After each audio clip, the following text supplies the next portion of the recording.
I'm Debbie, and welcome to Bible study.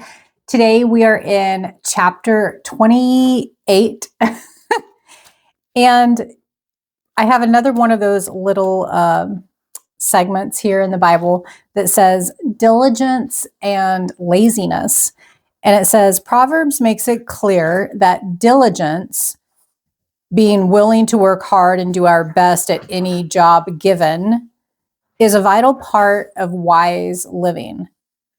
We work hard not to become rich, famous, or admired, although those may be byproducts, but to serve God with our very best during our lives. And so the little graph here compares the diligent with the lazy.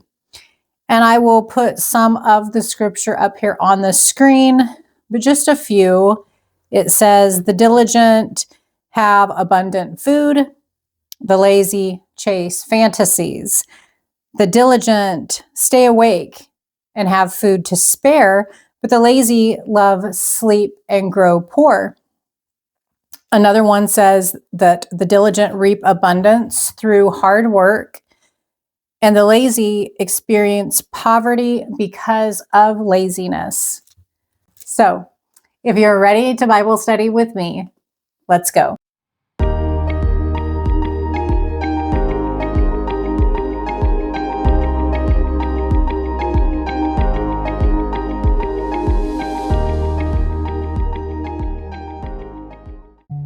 Dear Heavenly Father, we come to you with thanksgiving, and we ask that you give us knowledge, understanding, and wisdom as we study your word together today.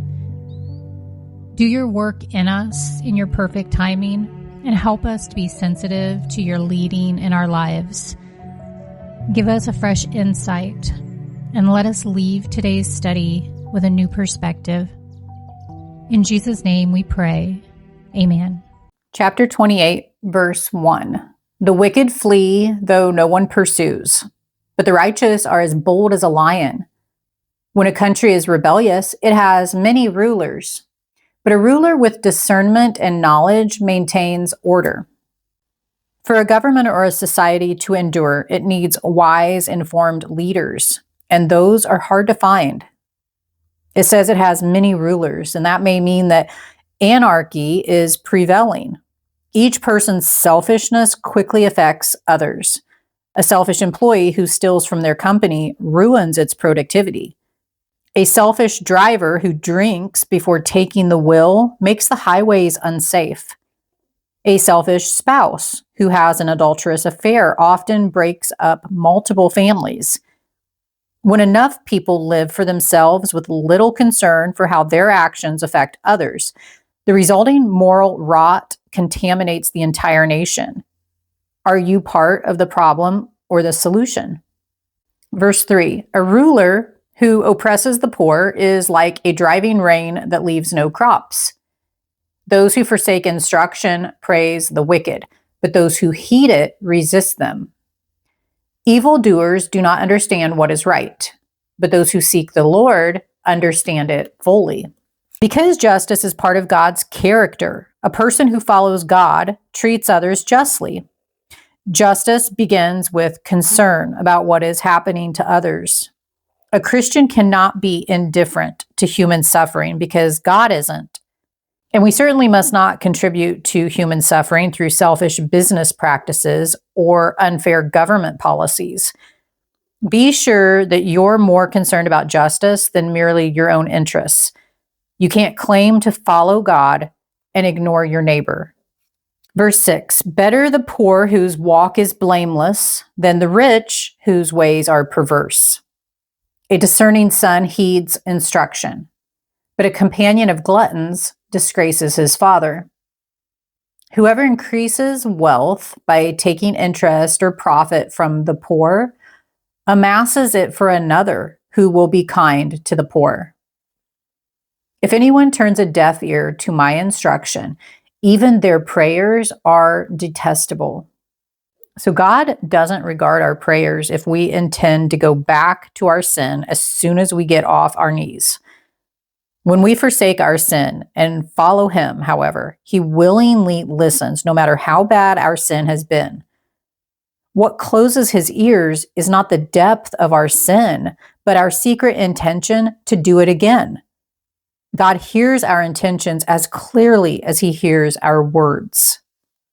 Verse 10, whoever leads the upright along an evil path will fall into their own trap, but the blameless will receive a good inheritance. The rich are wise in their own eyes. One who is poor and discerning sees how deluded they are. There's a temptation for rich people to think they're unusually smart and self-sufficient. If they aren't careful, they can get to the point where they depend on no one and take credit for all they do. But that shows hollow self-esteem. Through dependence on God in their struggles, people who are poor may develop a richness of spirit that no amount of wealth can provide. A rich person can lose all their material wealth, but no one can take away a poor person's character. The point of this proverb is that money has no relation to a person's character. So don't be jealous about the money that some people have. Money may be all they will ever have. Learn from those who are poor, even as you help them. Verse 12, when the righteous triumph, there is great elation. But when the wicked rise to power, people go into hiding. Whoever conceals their sins does not prosper, but the one who confesses and renounces them finds mercy. When we do wrong, it either eats away at our hearts until we repent and find forgiveness, or we grow calloused.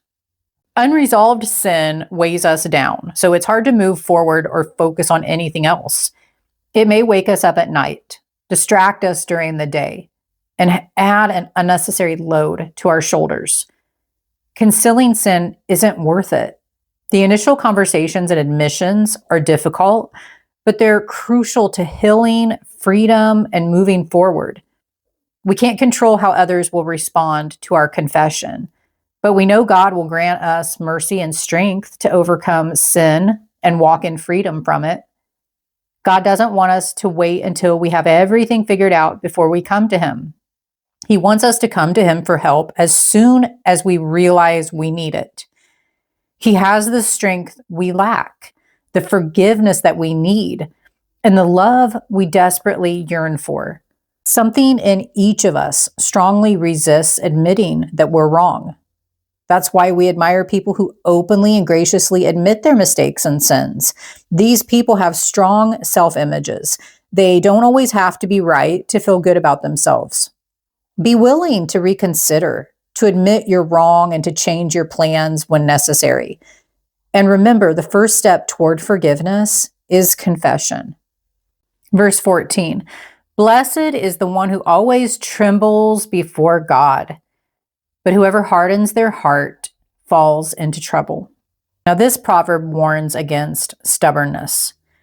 We become stubborn when we rationalize the wrong that we do or cut ourselves off from God's word, church, friends, and other Christians who might challenge our ways. Over time, we become insensitive to God's leading and lose the desire to change. Respecting and fearing God means keeping an open mind and open heart toward him.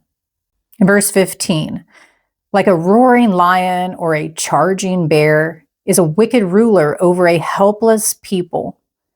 A tyrannical ruler practices extortion, but one who hates ill-gotten gain will enjoy a long reign. Anyone tormented by the guilt of murder will seek refuge in the grave. Let no one hold them back. The one whose walk is blameless is kept safe, but the one whose ways are perverse will fall into the pit. Helping a murderer feel better isn't an act of kindness. The more guilt a murderer feels, the more likely that person is to turn to God and repent. In the same way, if we console or comfort someone in some other serious sin, we may make the way easy for them to continue sinning. Guilt can lead to repentance. Verse 19, those who work their land will have abundant food, but those who chase fantasies will have their fill of poverty. A faithful person will be richly blessed, but one eager to get rich will not go unpunished. To show partiality is not good, yet a person will do wrong for a piece of bread. The stingy are eager to get rich and are unaware that poverty awaits them. Whoever rebukes a person will, in the end, gain favor, rather than one who has a flattering tongue.